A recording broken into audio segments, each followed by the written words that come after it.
Okay, see the colours of these plugs in those positions. Just pop them out. Okay. Is that the motor? These are the signals from the signals to stop the motor from the mast, and the signals for colour change from here, depending on how many passes of the carriage needs to happen before it tells this to do the colour change. So pull these back through here. We slide these up and out, and remember the horns are at the top. Okay, the horns are at the top, and they slide down. Careful with these, they have been glued once before. They just guide the fabric from the floor, from your cones, or from your dishes which are mounted here. So put them safe. Right, we need to remove the masts now. So take the Allen key that comes with the machine, and you go locate it through the hole and then start screwing it. Support the mast. You'll feel it starting to come loose. Don't forget you're doing this the reverse way around. Put your fingers in, and there's a metal clamp behind. When you've undone it enough, the metal clamp will turn. Which I haven't done enough yet. So it's perhaps 10 turns or more. Metal clamp will turn and then comes free. And there's the metal clamp. Okay, so that's fine. You can leave that like that now. This is put somewhere safe. And now we go to the other one. I've marked where they've been on the machine. You can even see where the paint's not faded there, look. So that's roughly where it's been mounted for years.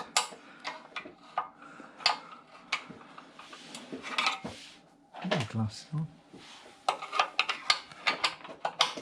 Right. Okay.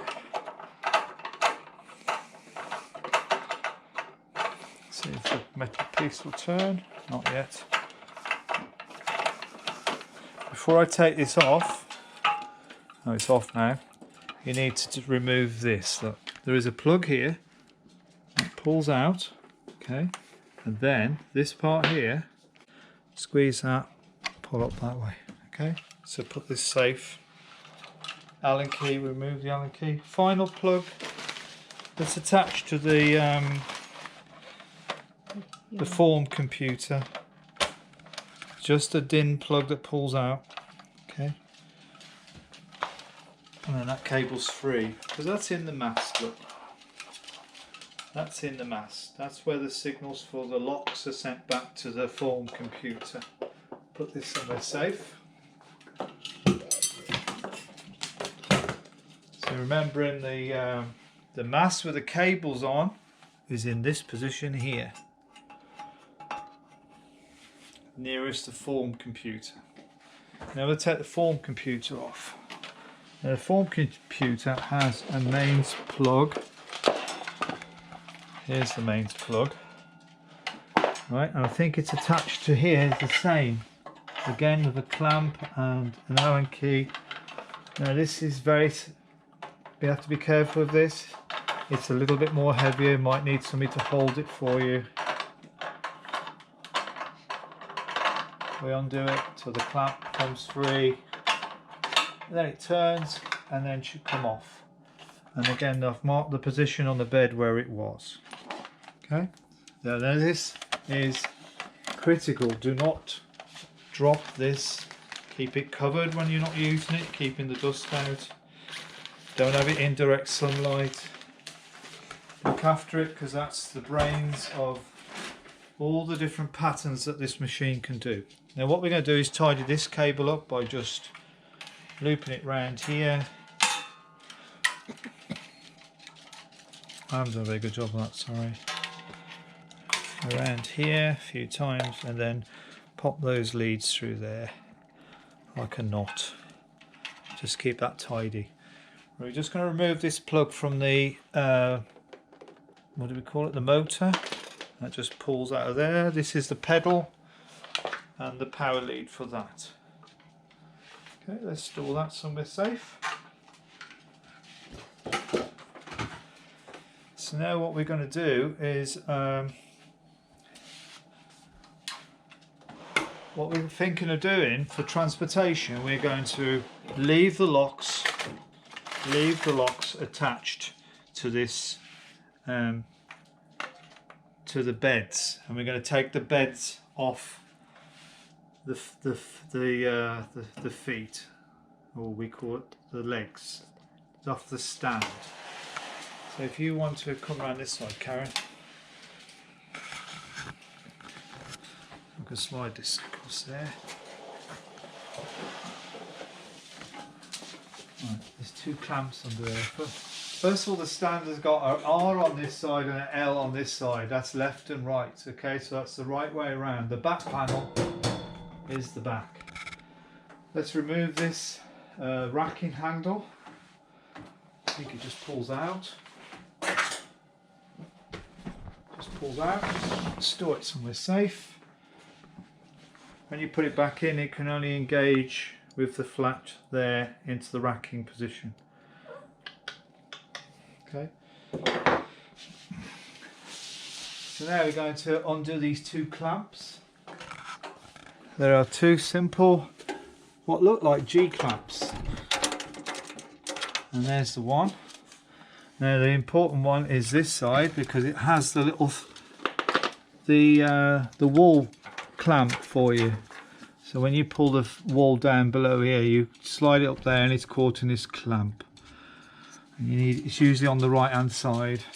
Okay, so there's the clamps. We put them somewhere safe.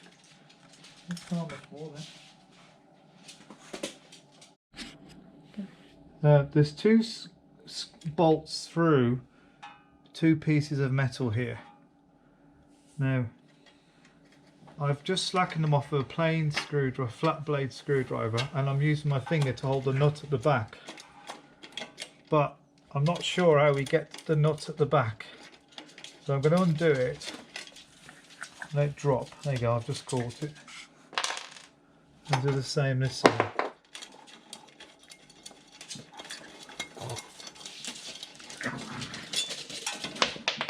Right. So those two nuts and bolts on the floor there, plain screwdriver, and I think they are supporting,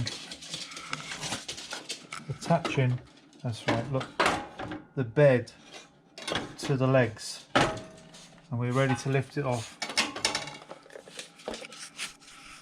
Yeah, right, this is where the two bolts was taken out, and this is what locks the make sure that the motor drive is in the right place to the bed. So this is where the bolts go onto a plate. If you go right to the other side of the back locks, if you go to this here, you can see the plate here where those bolts went through, and that then synchronizes the motor in the right position to the two beds. Okay, so now we're looking, can you pause there? Okay, now we're looking to remove the motor from the stand, because the stand is just tin plate and it's very lightweight, so it'll sit in the car lying down quite secure, very easy to secure it. But the motor's got quite a bit of weight in it, and we don't want it flailing about. We could possibly lie it down like this, but I don't know if you can have room in your car tomorrow, so I'm now going to remove this mechanism here, which just pulls out. Okay, push back in, that's how it goes in, very simple. And that's the forward, back, in and out of colour change by manual control. Now I think we can actually slide this. This actually slides and then it can come out of a rail. Okay, so let me just, I've now done this. There you go, look, it's lifting out now. So the other side, a bit more, that lifts out. And you can now see where that went in and out. There are some holes made in that rail, allows you to engage it. You see? Now show you where those holes, what goes in those holes. These heads here, look, that one there, and that one there. And when you get it into the hole, and you have to slide it, you should get these two pencil marks lined up with the frame, because that's where it came out. You have to go around me, I'm holding it. 2 pencil marks. Okay, so now we've got this as one unit, which is much easier to go and put and stack in the vehicle for transportation. Okay, so we'll now store that up there. Okay, so we're going to remove this is a little tool tray. This is where you store your little knickknacks when you're working on a knitting pattern.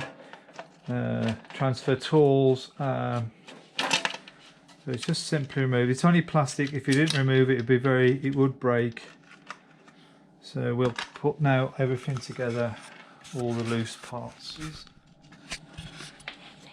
I'm putting these screws back into here just to keep them safe, and that's what the tool tray was. Right. I've got this mounted on a piece of wood to glide it along the floor. When we lift it like this, when we lift the whole machine up, it engages two. Yeah, watch. Yeah, you see this now, this flap has now come outside, it's popped out. When we lifted it up, it popped out. And the reason is that ball bearings now are on the floor, and they're going to mark your floor if you've got hard floor, it's going to mark it. So we've got these little pieces of wood that sit underneath there, and mind your fingers, Karen, and then we can glide it around, okay? And the way you want to, if you want it on the floor after you have moved it, so you've got carpets, you take the weight of the machine again, press the button in and let it go down, and now it's not showing, which means it's on its feet properly, but it won't glide along the floor. And there's one the other side, works the same. So when you lift it, there it goes, it pops out. Now it's on its rollers, but they will mark the floor. It will leave little tram marks on your floor. So when you lift it, press it back in, lowers it down, it's on its feet. So you can have those little pieces of timber that go with it. These two nuts and bolts, which were securing the motor drive to the bed through this plate and that plate, I'm just going to do them finger tight on here so that we keep them secure, and you know what they're for now. Simple flat blade screw, and you may need something to hold the nut to get it tighter, but there isn't a lot of room to get that up there. I don't know, it's something in the design which perhaps they overlooked, how to assemble it up. But I'll just do them finger tight just to keep them there safe.